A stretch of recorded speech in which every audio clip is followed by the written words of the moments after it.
if you set goals and set dreams, you can have anything.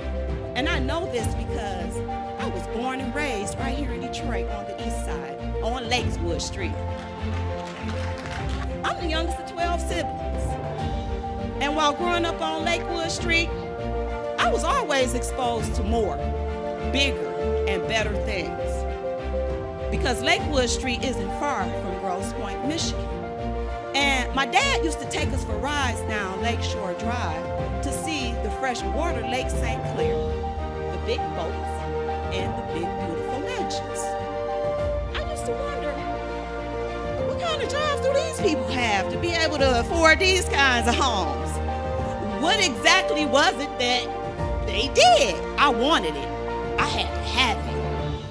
And I was going to figure it out.